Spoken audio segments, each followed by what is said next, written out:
Hello friends, आपका मेरे channel पे फिर से स्वागत है। इस वीडियो में हम सीखेंगे कि किस तरह से एक env फाइल को नोड के अंदर यूज़ किया जा सकता है। उसके लिए मैं आपको एक डेमो देता हूँ जिससे आप समझ जाएंगे कि मैं क्या कहना चाहता हूँ। जैसे यहाँ पे ये पोर्ट मैंने एक वेरिएबल लिया है और मैं ये पोर्ट यहाँ पे डाल रहा हूँ। कभी कभी आपने देखा होगा कि हम यहाँ पे जो पोर्ट होती है उसको process.env.port के नाम से ऐसे यूज़ करते हैं। या तो ये वाली पोर्ट चले या ये वाली पोर्ट चले। अब process.env जो लिखा है इसका मतलब है कि एक env फाइल से ये पोर्ट रीड करके आएगी। अभी मैं अगर आपको इसको कंसोल करके दिखाऊं तो आप देखेंगे कि उसमें अनडिफाइन आएगा।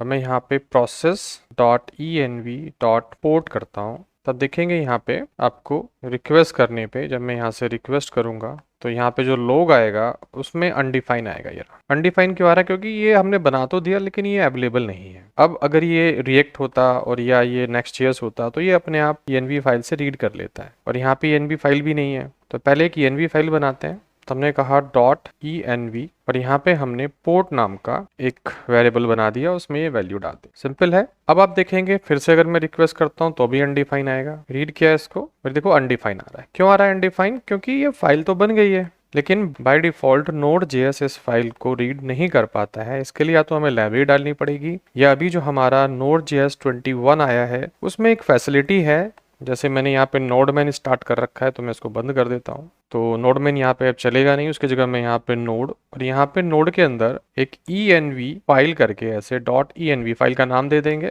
और फिर जो ये फाइल है index.js ये मैं चलाऊंगा तो आप देखेंगे कि ये पोर्ट रन हो रहा है। ध्यान से देखिएगा, env फाइल मैंने एक पैरामीटर दिया यहाँ पे जिसे कमांड लाइन आर्गुमेंट बोलते हैं, और यहाँ पे मैंने .env फाइल का पाथ दे दिया कि इसकी रूट डायरेक्टरी में यहाँ पे फाइल पड़ी है। अगर ये फाइल कहीं और पड़ी है तो वहाँ का पाथ आप दे देंगे। फिर मैंने इंडेक्स डॉट चला दिया। तो अब मैं जब यहाँ पे रिक्वेस्ट करूंगा तो आप देखेंगे कि यहाँ पे 3000 लिखा हुआ आ रहा है, यानी कि ये जो वैल्यू है ये रीड हो पा रही है। तो ये जो यहाँ पे ऑप्शन है ये नोड 21 वर्जन के बाद ही आ पाया है। अब यहाँ पे हम मुझे नोडमैन चलाना है तो कैसे करें? इसको बंद कर देते हैं, चेक करते हैं कि क्या नोडमैन में ये चल जाएगा। तो यहाँ पे मैंने नोड की जगह पे नोडमैन लिखा, नोडमॉन, फिर ट्राई करते हैं तो देखो यहाँ पे एरर आ गई, यानी कि नोडमन में ये नहीं चल पाएगा। और हम मोस्टली जो है नोडमन ही स्टार्ट करते हैं। तो मैंने कहा npm स्टार्ट, तब देखेंगे मैंने कमांड में यहाँ पे नोडमन स्टार्ट किया हुआ है। तो ये नोडमन ही है, ये मेरा यहाँ खुल जाती है एप्लीकेशन। तो ये मैंने नोडमन की सेटिंग यहाँ पे की हुई है। अगर आप देखेंगे तो मैंने कमांड चेंज की हुई है, नोडमन में स्टार्ट करता हूँ अगर मैं npm स्टार्ट लिखता हूँ, और मैं चाहता हूँ मेरा ब्राउजर पे खुल जाए तो मैंने ये भी सेटिंग यहाँ पे की हुई है। अब ये मैटर नहीं है, मैटर ये है कि ये वाला जो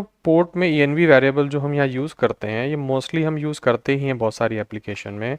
तो यहाँ पे कैसे यूज़ कर सकते हैं? तो उसके लिए एक पैकेज होता है जिसको हम .env कहते हैं। तो यहाँ पे उसको रीड कर लेते हैं पैकेज को। तो मैंने यहाँ पे कहा const .env और यहाँ पे इसको रिक्वायर कर लेते हैं। नाम कुछ भी दे सकते हैं लेकिन पैकेज नेम जो है .env ही होगा। अब ये पैकेज कहाँ से आएगा? ये इंस्टॉल करना पड़ता है, आप इंस्टॉल कर लीजिएगा। मैंने ऑलरेडी ये इंस्टॉल किया हुआ है, तो इंस्टॉल करना कोई बड़ी बात नहीं है। npm i.env आप लिखेंगे, इंस्टॉल हो जाएगा। अब इसको यूज़ करना होता है तो मैं इसको यूज़ कर लेता हूँ। तो अभी आप देखिएगा कि यहाँ पे अनडिफाइन ही आएगा। ध्यान से देखिएगा, अभी यहाँ पे अनडिफाइन ही है, लेकिन जैसे ही मैं इसको यूज़ करूंगा, मैंने कहा .env.config, तो मैं इसको यूज़ कर रहा हूँ। कॉन्फ़िग करने के बाद तो आप देखेंगे कि ये यूज़ हो गया। और अब जब मैं इसे रिक्वेस्ट डालूंगा तो आप देखेंगे कि यहाँ पे 3000 आना शुरू हो जाएगा।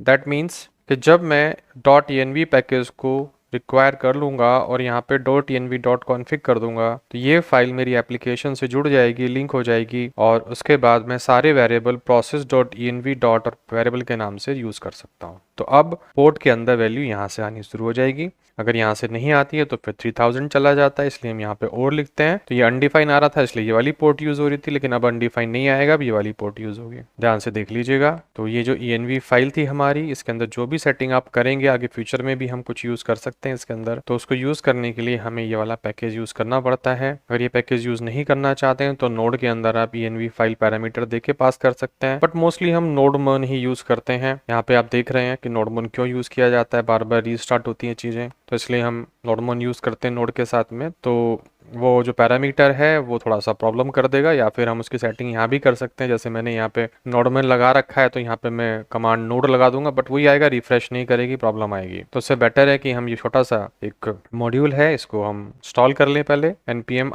.env के नाम से, फिर इसको कॉन्फ़िगर करके यूज़ कर लें, तो हमारे सारे काम यहाँ से हो जाएंगे, हमारी रिक्वायरमेंट पूरी हो जाएगी। इतना ही इस वीडियो में। अगली वीडियो में देखेंगे कि हम मॉर्गन पैकेज होता है जो लॉगिंग के लिए यूज़ होता है, प्रोफेशनल एप्लीकेशंस में लॉगिंग के लिए हम उसे यूज़ करते हैं, उसको कैसे यूज़ कर सकते हैं। उसके बाद हम देखेंगे कि एक लॉगिन स्क्रीन कैसे बना सकते हैं, और उसके बाद सेशन मैनेजमेंट, कुकी मैनेजमेंट, फिर हम एक JWT का प्रोग्राम भी बनाएंगे जिसमें JWT हम सेशन और कुकीज़ के थ्रू मेंटेन करेंगे। बहुत सारी चीज़ें अभी आने वाली हैं जो थोड़ी सी टफ होंगी, तो उसके लिए जो पुरानी वीडियोस मैंने बनाई हैं उनको पढ़ना बहुत ज़रूरी है। अगर आप डायरेक्टली इस वीडियो पे आ गए हैं तो उन वीडियोस को पढ़ लीजिए। अगर पहले से आपको Node.js आता है तो बेटर है, आप डायरेक्टली भी सीख सकते हैं, बट अगर नहीं आता है तो शुरू से सीखने में ज़्यादा अच्छा होता है। तो इस वीडियो में इतना ही। अगर आपको अच्छा लगा हो तो लाइक कर दीजिएगा, शेयर कर दीजिएगा, चैनल को सब्सक्राइब कर लीजिएगा। Thank you for watching this video.